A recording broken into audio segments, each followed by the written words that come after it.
This is going to be a follow-up video for Brandon Sanderson's book, The Way of Kings, the beginning novel in his Stormlight archive, his giant epic fantasy. And in the previous video, I kind of did the opening question of should you read it? Should you bother with it from there? And I think it was very much a yes, but understanding what type of novel and is this something that's actually going to fit with you from there. And for this one, I wanted to talk about, this is after you have read it. So we are going to be talking about spoilers. Probably not going to get too crazy in depth, but it will definitely have spoilers from there. So if you have not read the book, I would recommend reading that before continuing from here. I kind of just wanted to go over a number of different sections of the book, number of different aspects that I really enjoyed from there. Yeah, so let's begin.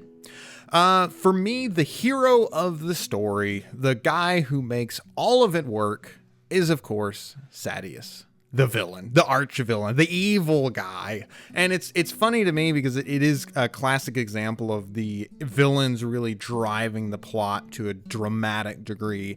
And I think this is no exception. Sadeas is such a good villain character because everything acts within the internal logic of the world. Nobody is illogical. There is no pulling punches. That's the other thing. It always drives me nuts when the evil villains, they have their, I'm so evil, I will give you a chance to escape so I can continue to torment you and try and kill you. Or it's like, the Goldfinger scene where he has Bond strapped to a table and he's slowly cutting him in half with a laser, but it's so slow that he also has perfect and has like ample opportunity to just escape and get away from there. And that's one type of villain. In the other aspect, we have Sadeas. We have Sadeas, and he really drives all of it because again, you have these three different character arcs, three different character stories that are coming into play. You have Dalinar over here who's trying to hold the kingdom, of which Sadeas is probably the second most powerful high prince behind Dalinar under the king.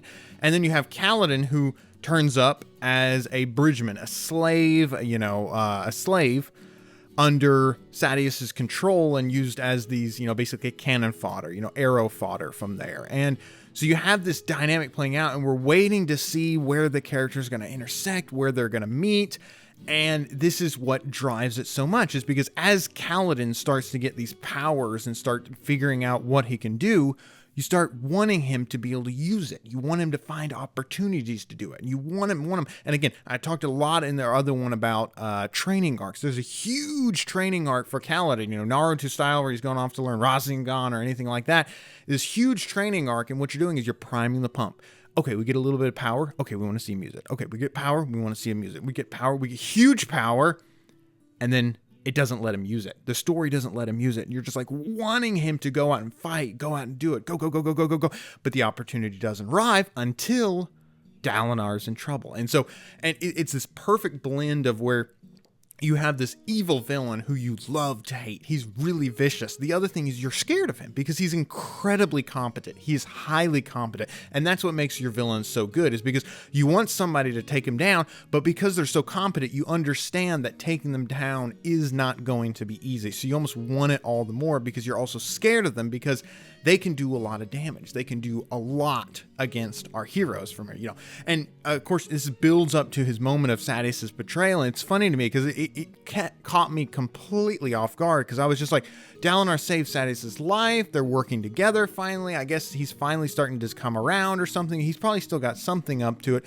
We just didn't expect that Sadeas would go that far. And, looking back at it, you're like, well, that's kind of on us. That's kind of stupid. That is kind of on us. Like, we should have expected that. Dalinar should have expected that, but we didn't. And so Dalinar didn't. So as Sadeas is pulling all of his bridgemen, again, it's one of those things, use my bridgemen.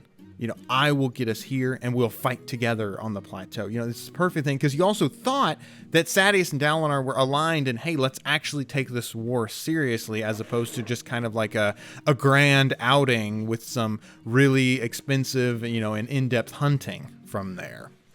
And it's just, this is what this build-up makes Sadeas' betrayal so good because you're wanting something to happen where Kaladin can use his powers, his surge binding powers, and then suddenly this opportunity arises, and you can't put the book down for the past 300 pages. Again, getting there is kind of a trial, but you can't put it from down there. And it's this perfect blend for me because Dalinar is trying to everything he can to hold the kingdom together and do something right by his people. And Sadeas continually stands in his way and ruins his plan. He's kind of stabbing him in the back. It builds in the audience this kind of hatred because Sadeas doesn't seem to stand for anything other than himself. Dalinar is trying to build a greater future for his people, but Sadeas doesn't care. He's constantly stabbing him in the back. It's kind of like, because Dalinar's taking this high ground of just trying not to obliterate each other, he's trying to build it. Sadeas is able to take this time and continually stab him in the back. And you understand why Dalinar's trying to build it, because something's coming. This ominous building towards something is coming. And again, this is the other thing that the internal logic of the world does so well, is because it really does a great job of explaining the camp dynamics and the power politics at play here. Because there's a reason Dalinar just doesn't kill Sadeas. Sadeas is very powerful.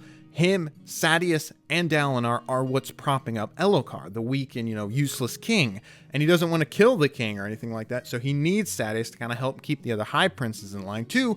Starting a war with the most powerful high prince would destroy the kingdom. That's an understanding. The other thing you have is, okay, maybe the kingdom doesn't deserve to live, so let's go ahead and start it if we can get rid of Sadeas. But then you begin to see the other high princes, if forced to choose an ally, they would choose Sadeas. You get that feeling. We don't know 100%, but you get that feeling from there, and it's like, oh man, now we understand why Dalinar doesn't kill him. And Sadeas, on the other hand, is kind of in constant fear of Dalinar as the Blackthorn, because Dalinar has shard blades. He has the shard plate. Sadeas himself doesn't have these weapons, So you have this aspect of this balance where these different things are coming into play, and this is what makes Sadeas' betrayal so good, is because it's a fantastic plan. It's such a good plan. Because it's like, how do you kill shard blades? Well, you have to throw people at him. Well, Sadeas threw these people at him. He would lose too much of his army, so then he couldn't do anything with it. He might win, but then you have no army from here. And then at the same point, the high princes can't just go and kill each other, because that destabilizes everything. So what do? You use the Parshendi, you use these, savages as they see them, but they have a shard blade, and they are able to, nearly kill a number of the shard bearers in the army, in the Elhokar or Alethi army. And it's just this brilliant plan. It's so good. The other thing is, you don't see it coming, because you're like, oh, Dalinar saved his life. Dalinar saved, these things told him to trust him. And, all of these things, the logic checks out, which is the reason why the betrayal makes sense, is because the other thing is, it's right in front of you. Of course Sadeas would do that. Of course he hasn't changed. All this stuff, you're almost like kicking yourself, because you're like, oh my gosh, we should have seen this coming. And it's this brilliant aspect in play. And I think Sadeas, for the large part, is the reason what makes the novel so good. Dalinar, all these characters definitely deserve their kudos and everything like that, but Sadeas is such a good bad guy that I think he really carries it for me. Elhokar is also a great villain. I wouldn't really consider him a villain, but he kind of does fit the antagonist, classical antagonist role, which is something that stands in the way or impedes the main character. So he's definitely an anchor around Dalinar's throat, an albatross around his neck. And you get why Dalinar treats him this way and doesn't just immediately murder him. And he kind of even has these thoughts. He's like, listen, I had these thoughts about murdering my brother and taking everything, but I'm not that man anymore. I'm not going to be that type of man from there. But at the same point, you have this weak Elhokar, and it's one of those characters where he is such a liability that you realize you kind of dislike him, and there's this distaste for him. But you don't realize how much you hate him until the very end. And this moment was probably one of my favorites of the book, is where Dalinar is basically like, you thought I was going to betray you. You thought there was a chance I was going to betray you. And Elhokar's like, I don't know. And Elhokar, rips up his shard plate, throws it up, and pushes his boot on his throat and is like, listen, I'm about to crush your heart like a grape. I could kill you anytime I wanted to. I could take the throne in a second. I am the Blackthorn. There's this phenomenal moment. It's so good. And it's just like, I could kill you at any moment. And I am the only thing that is keeping you alive and keeping this whole ship together. You need to pay me the respect I am due. And it's like, now we kind of see this is the Blackthorn. Dalinar is finally rising up and taking the reins, because he tries this, peaceable, amicable way of trying to get it. And he's like, this is not working. we have to drive these people into doing the right thing. And it's such a good moment from there. Like, Elhokar is an excellent villain or antagonist from there for that regard as well. Again, Sadeas and Elhokar are like these really well-positioned characters because you can kind of see them play out. Now, I think Elhokar later on does get a lot more snivelly, so you really kind of just have this disgust for him. But I suppose this, again, you have to have these different types of characters where you have the hero, you have the villain, you have the good guy who's not that good, and you have all these different types of characters, and they play their role to spur the audience on and drive and to impede the main characters and add this tension that your story can be built upon. Kaladin, I touched on Kaladin a little bit earlier. There's not a whole lot to say about him, generally speaking, because he's a good main character. You know, I didn't mind the mopiness. I think I kind of make fun of him from there, but it's like, you do get why he's so mopey and he has these mood swings where it's like, it is kind of a bit more interesting and fleshed out to have a main character that is actually seems to be affected by the world around him, because he has a lot to be sad about. You know, his brother's dead. He's been betrayed. You know, there's this quest for vengeance. You have all this. But I did appreciate him a lot as a main character for not being the young shepherd, you know, the young, I'm going to, you know, succeed my father, chosen one, sword, princess, slay the evil wizard, like, etc. from there. It's like, you know, he skips all of that. It's like, turns out he's actually just a very competent in battle from there, even though he does have this depression aspect for him, which I didn't really care too much for the depression in the beginning. Once he gets ready to kill himself, I kind of would have rather almost, personally for me, I would have cut a lot of sections out of the book out. I almost would have led a little bit more to that. Began with the suicide, you know, the suicide reality of, hey, my life is so bad. I don't want to go on from here. But what Sanderson is trying to do, again, there's what I would do, what you would do instead, but then there's also what he's trying to do. And what he's trying to do is he's trying to make every single win feel real, like feel earned. And in order for this big climactic moments, you have to earn it. You have to have this slow buildup. You can't have, oh, I'm turning around a big climactic moment, and then we have like 5 seconds of rest, and big climactic moment. You can't have that. You have to have this slow buildup, and as the slow buildup goes, then it explodes for this moment, and then you have a downward motion. You have this relaxing moment, and we have another slow build, and slow build, and slow build, and the slow build is what makes this ending so explosive, because it's so agonizingly slow. This tension is just continually building that we just can't take it anymore. We have to see how it ends, and as we start seeing where it can go, we're hooked. I really did enjoy him as a main character. I think he is a little bit too much. There's a weird contradiction in some aspects, which I'm torn on these, because in one moment it seems like he's highly competent military commander who understands social cues and nuances, because you have to, you know, if you're being a young guy in the military, you have to understand, you know, how to manage and go through, you know, the ranks, how do you act around light eyes, you know, the royalty from here. But then there's other moments where he seems completely oblivious to all social cues, doesn't understand anything, and it's like this back and forth that I didn't really care for. It didn't seem like, it felt inconsistent to me. And I understand that they're trying to say like, oh, he's aware of it, but he just doesn't care.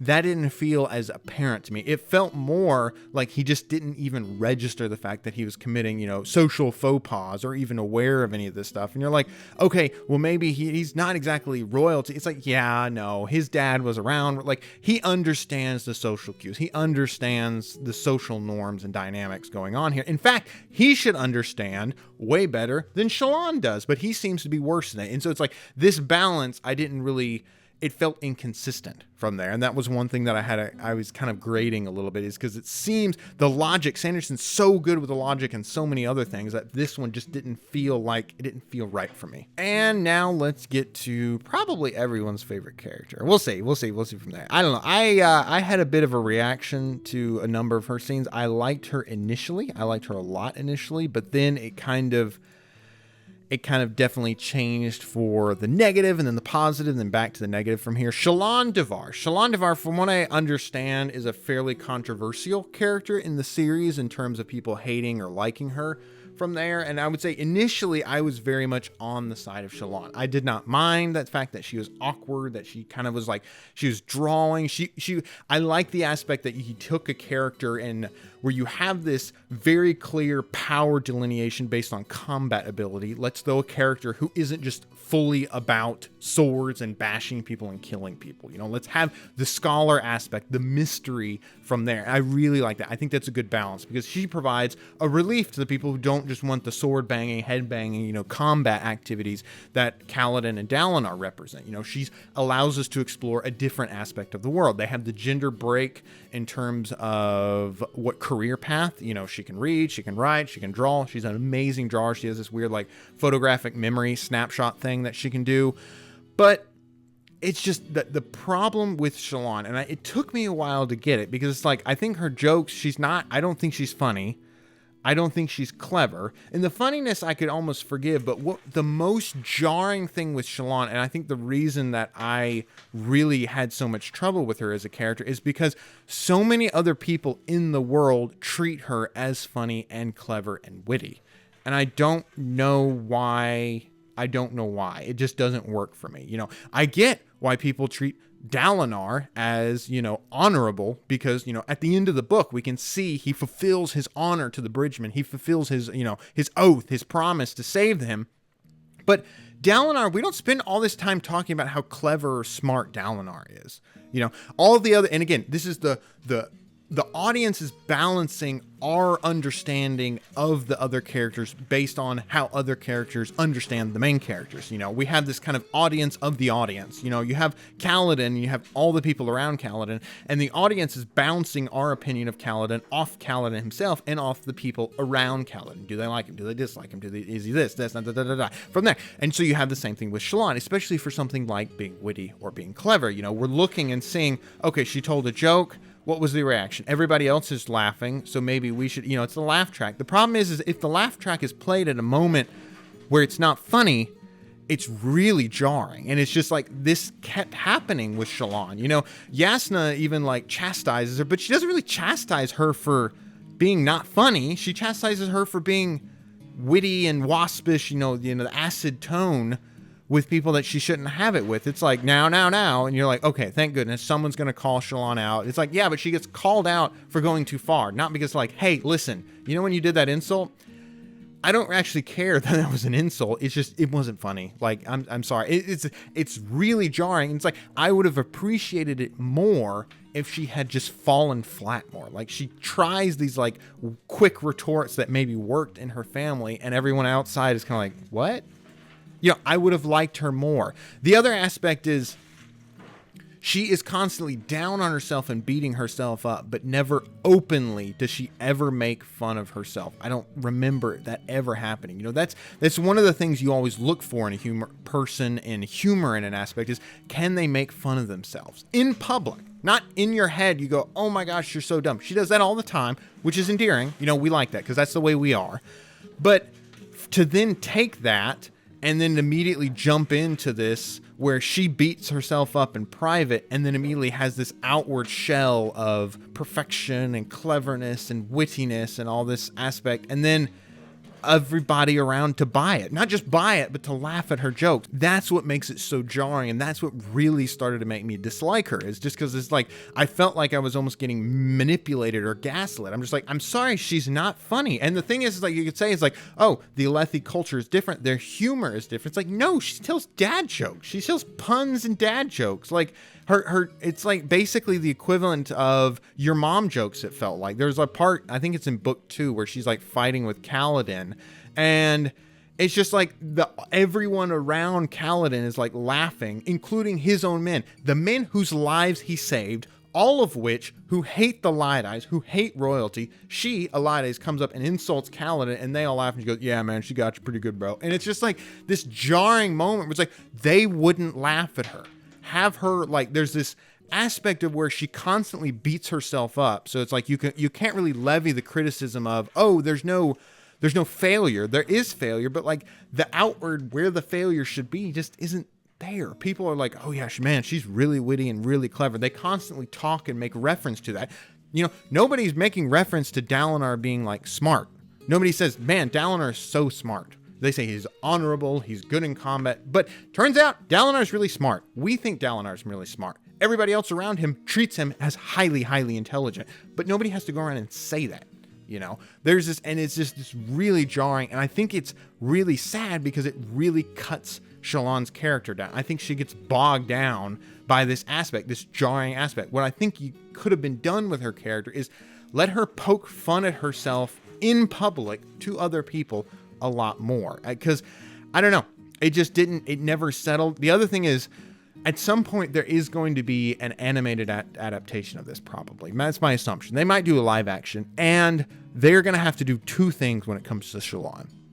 They are either going to have to change the dialogue completely, or they're going to keep the dialogue the same, and it's going to be bad.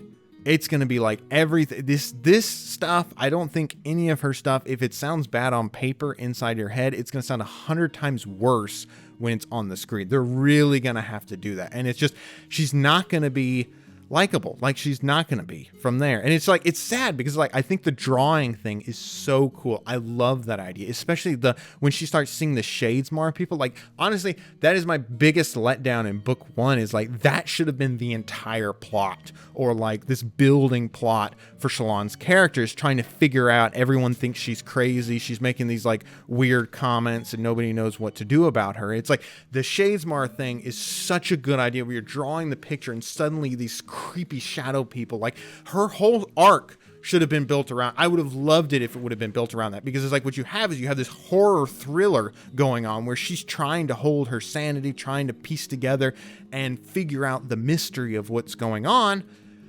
But no, it turns out that's not actually what it's about. It's just about her kind of awkward flirting with Capsule, and from there, and it's just like, I kept going back and forth on her, and it's like especially the parts in book 2, it gets a little bit worse for her. And then she does cool spy espionage stuff, and then she bullies like the peasants, and it's just like, this is not really good. This is not working for her. And it's like, there's an aspect of, oh, is she not allowed to make mistakes? It's like, yes, she is allowed to make mistakes, but why do people treat her as this sort of, comedian genius? People are like, oh my gosh, her waspish, razor dart retorts are just on point. And it's like, don't get me wrong, it's really hard to be clever. Like, being clever on person, do it right now. Be clever. Tell me a joke. Be funny guy. It's like, that is so hard to do. It's so impossibly hard to do. I have a complete sympathy, but this is the reason why people who are so famous and people love them so much, is because we understand how difficult it is. So it's like, I think Sanderson really set himself up for a very tall order for having humor be one of her main things, is quippy retorts. And she's like, no, your mom was a cave troll. And it's like, okay, all right. It's just like, and I was having to think, because it's like, Sanderson can tell funny characters. Lopin and Rock are funny characters. Those guys are great. I love them. Everybody loves them because they make fun of themselves. They're harmless. They have their own style of humor. That's the other thing.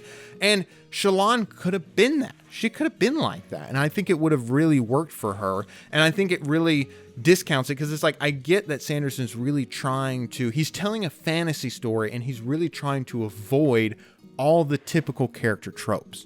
He doesn't want to have the young shepherd, chosen one man guy, Dalinar, the Obi-Wan Gandalf character who's killed so the young man can learn a valuable lesson and then take up the mantle, blah, blah, blah. Breaks all that, which is phenomenal. I love it. That's the way the story should be. And then what do you do for your female characters? Because, in fantasy stories, there's certain stereotypes that the men and women are kind of pushed towards, that this natural inclination. It's like, okay, is she going to be the damsel in distress? Is she going to be like this? Is she like, no, she's going to be a badass. She's going to do this, that, and she's going to tell bad dad jokes, and then everyone's going to laugh and think that it's really witty and funny. And it's like, that disjointed nature of it really, really breaks it for me. And it's like, it's a shame. I really like, because Yasna, great character. She's phenomenal. Eshonai, we didn't really get to see much of anything, I don't think, in book 1 of her. She's going to be a great character. That's awesome. You can't wait to see all these characters begin to play out, because that's what it is. But this is the problem, I think, with it, is that disjointed nature where Sanderson's trying to tell us something, and everyone around Shallan is like, oh man, she's so clever. But it's like, she's not. She's not. It would honestly be better if everyone thought she wasn't clever and she could draw. And then this would make her, in book 2, she has this, new powers that show up in book 2, and she becomes a super spy person. That would be so much cooler if nobody, it would be even better, I think, if it wasn't as expected. But it's like, turns out she's kind of she's just good at everything, it feels like. And it's like, she's not a Mary Sue. She's not. But it just doesn't seem to sit well with me. And I think it's that disjointed aspect of everyone's constantly gassing her up. Like, oh, she's so clever and witty. And, Kaladin's like, oh, man, she's beautiful and clever and witty. And it's just like, everybody's talking about how she's clever and witty. It's like, honestly, if everyone stopped talking about how clever and witty she was, I would like her a lot more. Because in my head, I was just like, you got to be kidding me. If this is the pinnacle of humor, everyone around here is dumb. And it's like, that's the last thing that you want in a book. But for Shallan, do write down in the comments. Let me know. Did you love her? Did you hate her? Am I wrong? Is book 1 and 2 Shallan better than book 3 and 4? Or is book 3 and 4 way better than 1 and 2? Because it's like, there are a lot of parts I had issues getting through her because it was just, her character was, I was like, you gotta be kidding me. Like, come on, give me something to work with, which is the reason why I think the horror thriller Shadesmar thing would have been really good, where she's trying to draw these things. It's almost like this weird horror element. You could have a monster in Shadesmar that's running around murdering people. It would have been so cool. Like, it would have been so cool where you're like drawing these pictures, trying to capture where this monster is, and you're running and drawing a picture and you're like, oh man, he's coming for me. And you can see in slow motion this monster, these creatures coming for you. And it's like, it would have been so cool. It's such a cool mechanic. I'm kind of sad he didn't really expound upon it from there.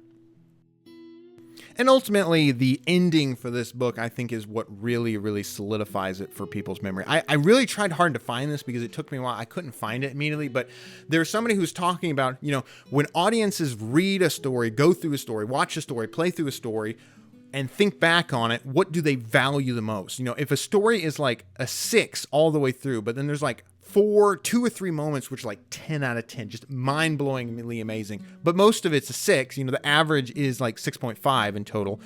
How do they rate that versus a story that's like a 7 or an 8 the entire way through? No big amazing moments, but the average quality.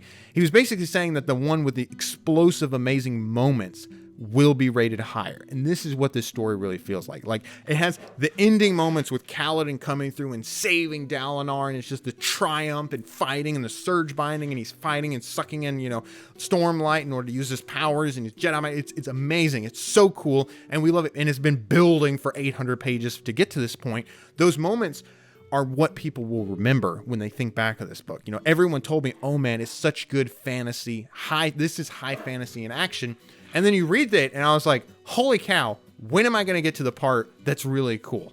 I did stick through it. So again, props to Sanderson for that, because it's like, it's a long slog, but it is interesting. There is little moments to pull the audience along from here. And this is where I would have probably really thought it differently. Again, side note, offering criticism to someone like Sanderson, you always have to be a little bit mindful that this is a world-renowned author. However, I do reserve the right, as the, after the fact, to have my own criticism and everything like that. And we have different visions of what stories want to be like. But I'm saying, if you want to try and fix this issue of this 700-page slog, if you don't want to fix it, leave it as is. End of story. It's not for me. I don't want to tell a story like that. This is obviously for Sanderson. And again, it gives this explosive ending such good. But what I probably would have done, what I recommend and kind of see, is you have this character arc, which is like everyone's following the same arc, where it's really slow. There's an explosive moment at the end, and like 3 more explosive moments at the end, and the end. From there, I would have spread one of those, have one of the 3 characters have an arc that's a bit more spread out. So either have Dalinar do a lot more cool, awesome stuff in the beginning, but then that does dampen his amazing moment at the end. Same thing with Kaladin. You're kind of trading, like if they're doing this amazing explosive stuff in the beginning and middle, then the reveal when they do the amazing explosive stuff, when Dalinar finally shows Elhokar who's boss, takes command, kills all the Parshin, when you have these little moments, the reason why this big twist at the end is such a good is because you don't have it before. So you have to, it is a trade-off very much so. And so for Shallan, what I would have probably done is at the very end of Shallan's plot line, we have like 5 to 6 big reveals. We have the Voidbringers, who the Voidbringers are, the true identity of the Voidbringers. That's one big reveal. Shallan killed her dad. What a surprise. Oh my God, that would have been nice. That's a big reveal. That's a big mystery. We want to know more. Shadesmar, the conspiracy of the Ghost Bloods, and Soul Casting. That's what? 6 big, 5 big things, big reveals For some reason, they all happen to happen like over the course of like 50 pages. Why not take one of those? Why not take two of those and kind of spread it out through the beginning? Maybe she starts figuring out the conspiracy because, you know, we learn later that this conspiracy, she's a little bit closer tied to the Ghostbloods than she initially thought. Maybe we see that come into play through her plot line. And so you can have more of a conspiracy, a mystery thriller. And she's trying to do this and she's trying to keep it hidden from Yasna while trying to investigate this and trying to get more because she's trying to figure out more about her father and more mysteries about her family. That would have been awesome. Shadesmar. Again, I still like my idea of the snapshot horror movie where there's some monster killing people and she can draw it and she can see the monster. Like, that would have been so cool. It may have broken the lore and the world from there, but you probably could have made it work. But there's that aspect in play, and all of these happen at the very end. Why not have one character with an arc where they have big moments in the beginning, in the middle of the book, and then their big moment at the end is muted? But that's okay because we have Kaladin and Dalinar at the very end who are carrying the torch, you know, for the last 300 pages. And like Sanderson is aware of how you do this, where you have you'll have a chapter that ends on this amazing cliffhanger, and then you spend like 200 pages talking about like random crap, like this random trader who's trading with a Shin, this random people, you know, all things like that. And then we finally come, because what he's relying on is this cliffhanger to propel the audience through to each section. From there, you know, you end at one cliffhanger for Shallan, and then you get through a slower chapter on Kaladin, which then his ends on a cliffhanger, and then you get through a slower chapter of Shallan's or Dalinar's, and his ends on it, and it propels the audience forward. This is kind of this build up from there. But again, I think it would have really done well to have this spread out from there. And this is what, you know, you have these great moments of Sadeas' betrayal, you know, Kaladin coming back and saving him. And you have this, it's such a good moment, all these big moments. And I would have preferred a little bit more to pepper through it. Because again, you're going to lose a lot of people in the first 100 pages. And I understand where Sanderson's coming from because I think he's written a fantastic novel. Again, it's one of those things. I have all these criticisms and suggestions, but it's a great book. Like, I made it through it, you know, as much as I criticized the 700 pages of slowness in the beginning, I made it through it. So, you know, he's doing something right. I want to do that, but I would have preferred something peppered throughout to kind of help build up and help more people get to that ending. So that way it's not just you just kind of have to suffer through 700 pages if you want the awesomeness. And it's like, but what if I want a little bit, like, help me out here. And I think that could have come into play from there. So I think it is definitely a worthwhile read, but you got to be honest with the type of book. Like, there's my brother doesn't really care for these big, you know, he's not sold. When you say fantasy, he's not sold. He kind of doesn't like fantasy. This book is one he will never read. He will never like it. And that's going to be the reality. That's true for all books. But I do think there are some people who are like, I'm interested in fantasy. You know, I watch Game of Thrones. That's kind of cool. I like dragons. I like magic. I like all the political stuff. This book would be amazing for them.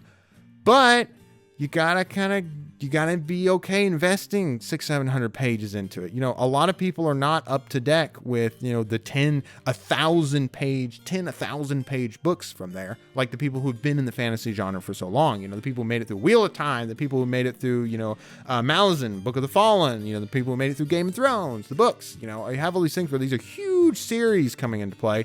It can be intimidating for people, and I think you do lose a lot of audience that you would otherwise have gotten if you had that peppered through from there. So let me know what you guys think. You know, comment below. Am I correct? Am I wrong? Tell me how I'm wrong, or tell me how I'm right. That would be even better. But yeah, so let me know what you guys think, and I will see you in the next one.